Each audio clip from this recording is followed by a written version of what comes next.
السلام عليكم ورحمة الله وبركاته.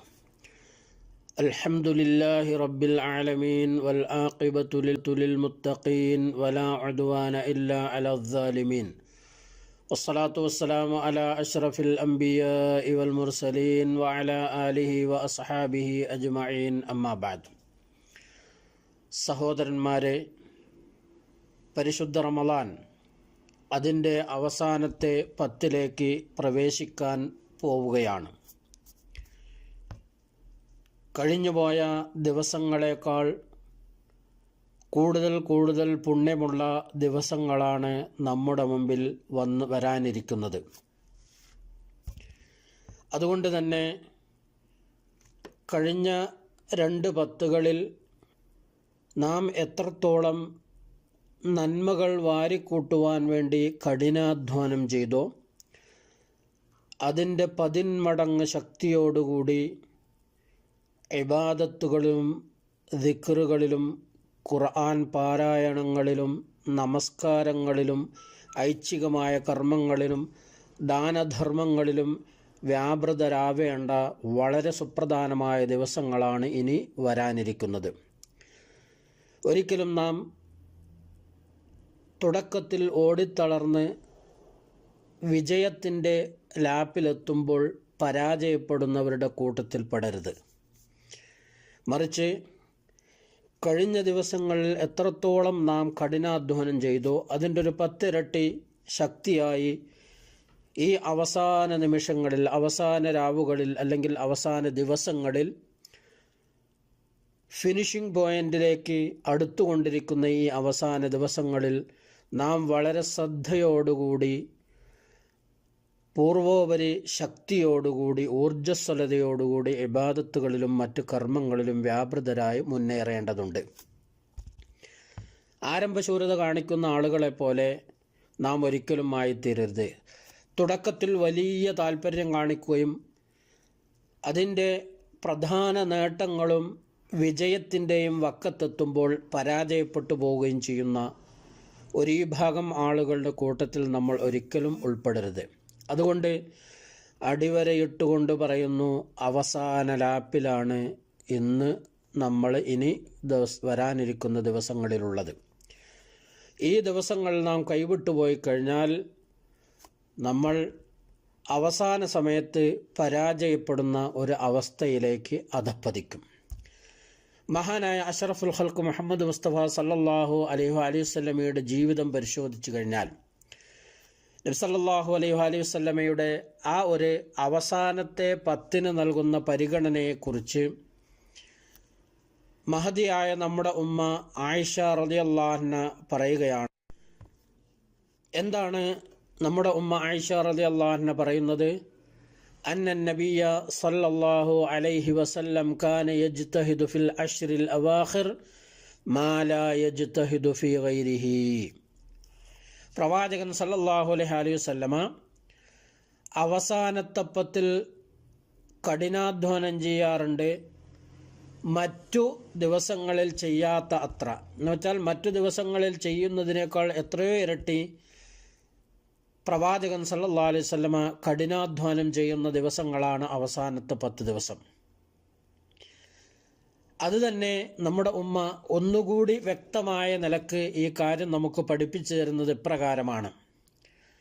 ഇമാം ബുഖാരി മുസ്ലിമൊക്കെ ഉദ്ധരിച്ച ഹദീസിൽ ഉമ്മ ആയിഷ റളിയല്ലാഹു അൻഹ പറയുകയാണ്, കാന നബി സല്ലല്ലാഹു അലൈഹി വസല്ലം ഇദാ ദഖൽ അശ്റു, അവസാനത്തെ 10 പ്രവേശിച്ചു കഴിഞ്ഞാൽ പ്രവാചകൻ സല്ലല്ലാഹു അലൈഹി വസല്ലമ ഇങ്ങനെയായിരുന്നു.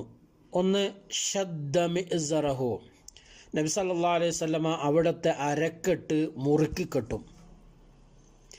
വ അഹ്യാ ലൈലഹു, രാത്രി മുഴുവനും ജീവിപ്പിക്കും.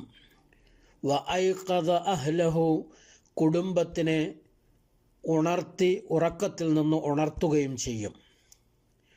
3 കാര്യങ്ങളാണ് നബി സല്ലല്ലാഹു അലൈഹി വസല്ലമ ഇവിടെ ചെയ്യാറുള്ളത് എന്ന് ആയിഷ റളിയല്ലാഹു അൻഹ നമുക്ക് പറഞ്ഞു തരുന്നു. ഒന്ന്, ഷദ്ദ മിഅ്സറഹു, അരക്കിട്ട് മുറുക്കിക്കെട്ടും. അപ്പം നമ്മൾ എന്തെങ്കിലും ഭാരിച്ചൊരു ഭാരമെടുക്കുവാൻ അല്ലെങ്കിൽ എന്തെങ്കിലും ഒരു കഠിനമായിട്ടുള്ള പ്രവൃത്തി ചെയ്യുവാൻ ഒരു മനുഷ്യൻ തുടങ്ങുമ്പോൾ എന്താ ചെയ്യുക? നല്ലോണം ഒന്ന് അരക്കെട്ട് മുറുക്കി ഉടുക്കും. എന്ന് വെച്ചാൽ അതിനു വേണ്ടി ഒരുങ്ങി പുറപ്പെടും. ഈ അവസാനത്തെ 10 ശരിയായ നിലക്ക് വിനിയോഗിക്കുവാൻ വേണ്ടി ഒരുങ്ങി പുറപ്പെടും. മാത്രമല്ല അതിൽ മറ്റൊരു സൂചന കൂടിയുണ്ട്. പ്രവാചകൻ സല്ലല്ലാഹു അലൈഹി വസല്ലം അവസാനത്തെ 10 ഇഅ്തികാഫ് ഇരിക്കാറുള്ളത് കൊണ്ട് ഭാര്യാഭർത്തൃബന്ധം, തൻ്റെ സഹധർമ്മികളുമായിട്ടുള്ള ആ ബന്ധം പോലും ഈ അവസാനത്തെ 10 ഉപേക്ഷിക്കാറുണ്ട് എന്നുള്ളതാണ്. കാരണം സാധാരണ റമദാനിൻ്റെ രാവിൽ ഭാര്യയുമായിട്ട് ബന്ധപ്പെടുന്നത് ഇസ്ലാം അനുവദിച്ചതാണ്, ഭാര്യാഭർത്തൃ സംസർഗം അനുവദിച്ചതാണ്. പക്ഷേ ഈ ഇഅ്തികാഫ് ഇരിക്കുന്ന സമയത്ത് അത് ചെയ്യാൻ പാടില്ല എന്നുള്ളതാണ്. വലാ തുബാശിറൂഹുന്ന വഅൻതും ആകിഫൂന ഫിൽ മസാജിദ്, പള്ളിയിൽ ഇഅ്തികാഫ് ഇരിക്കുമ്പോൾ ഭാര്യമാരുമായിട്ട് ബന്ധപ്പെടരുത് എന്നുള്ളത്. അപ്പോൾ നബി സല്ലല്ലാഹു അലൈഹി വസല്ലം അരക്കെട്ട് മുറുക്കിക്കെട്ടുകയും, മുറുക്കിക്കെട്ടുമെന്ന് പറഞ്ഞാൽ അധ്വാനിക്കുവാൻ തുനിഞ്ഞിറങ്ങുമെന്ന് മാത്രമല്ല, ഭാര്യാഭർത്തൃ ബന്ധത്തിന് അതും എന്തെയില്ല, ഈ ദിവസങ്ങളിൽ ഉപേക്ഷിക്കും. വഅഹിയ ലൈലഹു, രാത്രി മുഴുവനും ഉറങ്ങാതെ അതിന് ജീവിപ്പിക്കും. കാരണം മറ്റു ചില ഹദീസുകളിൽ നമ്മൾ കാണാൻ കഴിയും, പ്രവാചകൻ സല്ലല്ലാഹു അലൈഹി വസല്ലം ഇമാം അഹ്മദ് ഉദ്ധരിച്ച ഹദീസ് ആയിഷ റളിയല്ലാഹു അൻഹയിൽ നിന്ന് തന്നെ, ആദ്യത്തെ 20 ദിവസം നബി സല്ലല്ലാഹു അലൈഹി വസല്ലം ഇബാദത്തും ഉണ്ടാകും, കുറച്ചൊക്കെ ഒന്ന് ഉറങ്ങുകയും ചെയ്യും. രണ്ടും തമ്മിൽ എന്തും ഉറങ്ങുകയും ചെയ്യും, ഇബാദത്തിലും അതേപോലെ ശ്രദ്ധ ഉണ്ടാവും. എന്നാൽ അവസാനത്തെ 10 ആയാൽ ഷമ്മറ വഷദ്ദൽ മിഅ്സർ, പ്രവാചകൻ സല്ലല്ലാഹു അലൈഹി വസല്ലമ ഒരുമ്പിട്ടിറങ്ങുകയും നന്മകൾ അധികരിപ്പിക്കുവാൻ വേണ്ടി ഒരുങ്ങി ഇറങ്ങുകയും അരക്കെട്ട് മുറുക്കിക്കെട്ടുകയും ചെയ്യും എന്നുള്ളതാണ്. മാത്രമല്ല വഅയ്ഖദ അഹ്ലഹു, തൻ്റെ കുടുംബത്തെ, അതായത് ഭാര്യമാരെ, മക്കളെ, ഇവരെയൊന്നും തന്നെ, മുതിർന്ന മക്കളെയൊന്നും തന്നെ നമ്മൾ നബി സല്ലല്ലാഹു അലൈഹി വസല്ലം ഭാര്യമാരെന്തെയില്ല, കുടുംബത്തെ ഉറങ്ങാതെ ഉണർത്തും. മറ്റു 20 ദിവസങ്ങളിൽ അവർക്ക് ഉറങ്ങാനുള്ള ഒരു സൗകര്യം കൊടുക്കുകയാണെങ്കിൽ അവസാനത്തെ 10 പ്രവാചകൻ സല്ലല്ലാഹു അലൈഹി വസല്ലം അവരെ വിളിച്ചുണർത്തും. എന്തിനു വേണ്ടിയാണ് സഹോദരന്മാരെ ഇങ്ങനെ ചെയ്യുന്നത്? ഈ അവസാനത്തെ 10 ഒരുപാട് നന്മകളുണ്ട്. അതിലേറ്റവും വലിയ നന്മ എന്താണെന്ന് ചോദിച്ചാൽ, ഈ അവസാനത്തെ 10 ലൈലത്തുൽ ഖദ്ർ എന്ന് പറയുന്ന ആ ഒരു മഹത്വമുള്ള ശ്രേഷ്ഠമായ രാത്രി നിലകൊള്ളുന്നത്. അതുകൊണ്ട് തന്നെ ലൈലത്തുൽ ഖദ്ർ ലഭിക്കുവാൻ വേണ്ടി, ആ മഹത്തായ പുണ്യം ലഭിക്കുവാൻ വേണ്ടിയാണ് നബി സല്ലല്ലാഹു അലൈഹി വസല്ലമ ഈ നിലക്ക് തയ്യാറെടുക്കുന്നത്. ഇനി എന്താണ് ലൈലത്തുൽ ഖദ്റിൻ്റെ പുണ്യം എന്നുള്ളതിനെക്കുറിച്ച് നമുക്ക് അടുത്ത ക്ലാസ്സിൽ ചർച്ച ചെയ്യാം. സഹോദരന്മാരെ, വളരെ ഗൗരവത്തോടുകൂടി വീണ്ടും വീണ്ടും ഉണർത്തുന്നു, വരാനിരിക്കുന്ന ദിവസങ്ങൾ കഴിഞ്ഞുപോയ ദിവസങ്ങളെക്കാൾ പ്രധാനപ്പെട്ടതാണ്. അവസാനത്തെ ലാപ്പിലേക്ക് നീങ്ങിക്കൊണ്ടിരിക്കുകയാണ്. അതുകൊണ്ട് തന്നെ സർവശക്തിയും ഉപയോഗിച്ച് കഠിനാധ്വാനം ചെയ്തുകൊണ്ട് ഇബാദത്തുകളിലും ഐച്ഛികവും നിർബന്ധമായിട്ടുള്ള നമസ്കാരങ്ങളിലും, അതേപോലെ തന്നെ രാത്രി മുഴുവൻ ഉറക്കമൊഴിച്ചിരുന്ന ദിക്റുകളും ദുആകളും ഖുർആൻ പാരായണങ്ങളുമായി വളരെ ഗൗരവത്തോടെ ആ ദിവസങ്ങൾ ഉപയോഗിക്കണമെന്നുള്ളത് വളരെ അടിവിട്ടുകൊണ്ട് പറയാണ്. അതേപോലെ തന്നെ ദാനധർമ്മങ്ങളും മറ്റുമൊക്കെ അധികരിപ്പിക്കുക. അല്ലാഹു സുബ്ഹാനഹു വ തആല ഈ പരിശുദ്ധ റമദാനിൽ ഇതുവരെ ചെയ്ത പ്രവർത്തനങ്ങളൊക്കെ അള്ളാഹു നമ്മിൽ നിന്ന് സ്വീകരിക്കുമാറാവട്ടെ. ജീവിതത്തിൽ അറിഞ്ഞും അറിയാതെയും വന്നിട്ടുള്ള ചെറുതും വലുതുമായിട്ടുള്ള പാപങ്ങൾ അള്ളാഹു നമുക്ക് പുറത്തു തരുമാറാവട്ടെ.